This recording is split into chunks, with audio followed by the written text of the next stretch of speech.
রমজানের 30টা 29টা রোজা রাখার পরে শাওয়ালের 6টা রোজা রাখলে 1 বছরের রোজার সওয়াব লিখে দিচ্ছেন। লাইলাতুল কদরে 1 রাত দাঁড়ায় নামাজ পড়লে 1000 মাসের ইবাদতের সওয়াব লিখে দিচ্ছেন।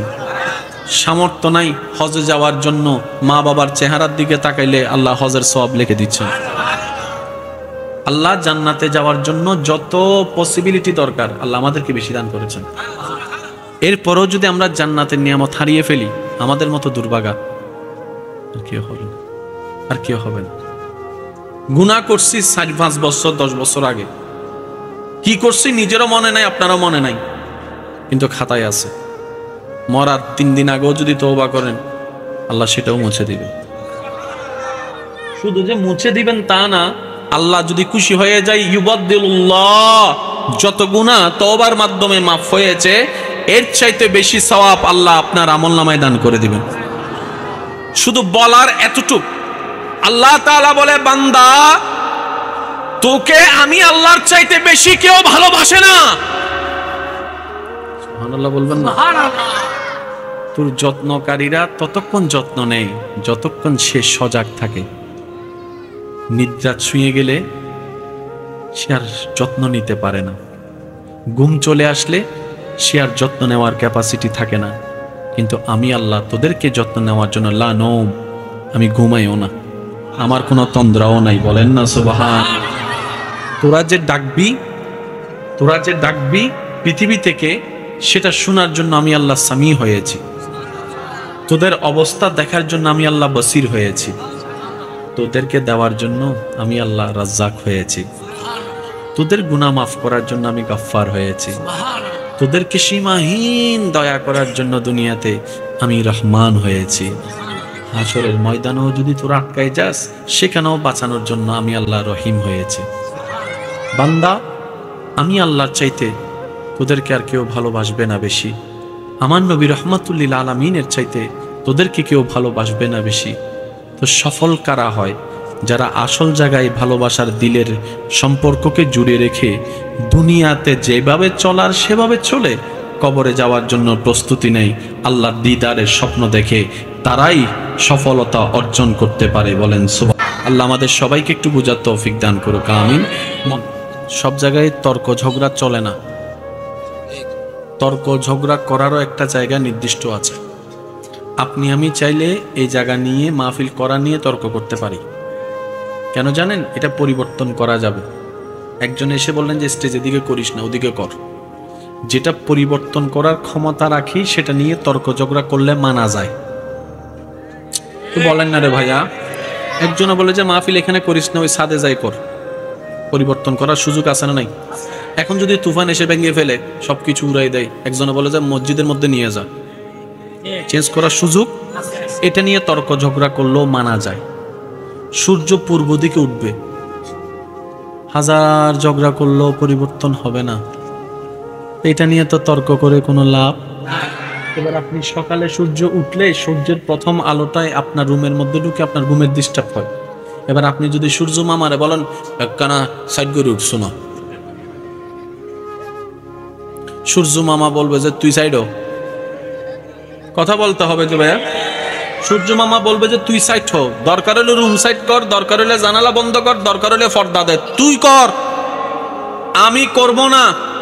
কারণ আমি যার হুকুমে চলি, ওনার হুকুম না আসলে আমি বিন্দু পরিমাণ নড়া চড়া করব। এমপি বানিয়েছি আমরা ভোট দিয়ে, ভালো না লাগলে আবার আমরাই আন্দোলন করে নামাইতে পারি। কারণ বানানেওয়ালা যেহেতু জাহেরান, প্রকাশ্যে আমরা। একটু জোরে বলেন না। ইমাম বানানেওয়ালা আমরা, বক্তা বানানেওয়ালা আমরা, চেয়ারম্যান বানানেওয়ালা আমরা, নবী বানানেওয়ালা, রসুল বানানেওয়ালা। তো নবী রসুলকে আল্লাহ নিজে কেন বানালেন? নিজে কেন দায়িত্ব নিলেন? আল্লাহ বলে যে আমি যদি আমার বান্দাদের উপর নবুয়তের দায়িত্ব ছেড়ে দিয়ে নবী নির্বাচনে জামিল করি, তাহলে তারা জামিলা লাগাই দিবে। যখন পক্ষে থাকবে নবীর পক্ষে থাকবে, আর নাইলে বলবে যে নবীটাকে পথ থেকে সরাও। আল্লাহ পাক বলে যে আমি নবী বাছাই করার দায়িত্ব তোমাদেরকে দিব না। ইন্নাল্লাহ আস্তাফা আদমা, আদমকে আমি বাছাই করব, মূসাকে আমি বাছাই করব, ঈসাকে আমি বাছাই করব, সুবহানাল্লাহ বলেন না। দাউদকে আমি বাছাই করব, ইউসুফকে আমি বাছাই করব, ইসহাককে আমি বাছাই করব, ইউনুসকে আমি বাছাই করব, ইব্রাহিমকে আমি বাছাই করব, ইসমাইলকে আমি বাছাই করব, আদমকে আমি বাছাই করব, মুস্তাফাকে আমি বাছাই করব। এটা আমার অথরিটিতে। তোমরা হাজার দিনভর আন্দোলন করলো আদমের নবুয়ত যাবে না, এটা আমি তোমাদের নিয়ন্ত্রণে রাখি নাই। বড় চমৎকার একটা বিষয় দেখেন না, আল্লাহ বলে যে কোন নবী রাসূলে যা আছে কারো নিয়ন্ত্রণ আমি রাখি না, সব আমার নিয়ন্ত্রণে রেখেছি। আর আমি আল্লাহ যাদেরকে বাছাই করেছি তারাই নবী, তারাই রাসূল। আর তোমরা বান্দারা তো জানো আমি আল্লাহর বাছাইয়ে কোনো ভুল নাই। সুবহানাল্লাহ একটু বলবেন না? যদি বাছাই করনে ওয়ালা আমরা হইতাম, ভোট দিবের সময় দিবে লাইনি, ভোট দেওয়ার পর চিন্তা করি কিল্লে দিলাম তো ভোট দিবে হয় না, নয় ওনারা কেন হন না বাজি। বিয়ে গরিবের সময় না ফালাই ফালাই বাপ মা যুদ্ধ করে বিয়ে করি ফেলার দেয়, ওকে ছাড়া বাঁচবো না। আমাদের তো ঠিক না। তারপরে বিয়ে যেতে তারপরে নদের হতে আমি ডাইরেক্ট সুইসাইড করে ফেলবো, যে বাদ বন্ধ করে দিই, হানা বন্ধ করে দিই, বেড়ে বিয়ে করছুন দিই বেড়ে এই বেড়ে যুদ্ধ করি বিয়ে করি 6 মাস বাধা হতে বলিন কেন বললাম তাই। হয় কি হয় না আপনারা বলেন, একটু জোরে বলেন, হয় কি হয় না?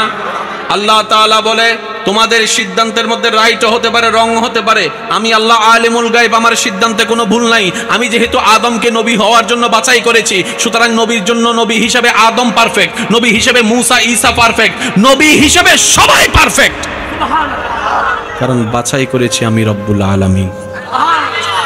বান্দার উচিত কি নবী রাসূলের ব্যাপারে যেন সাবধান থাকে।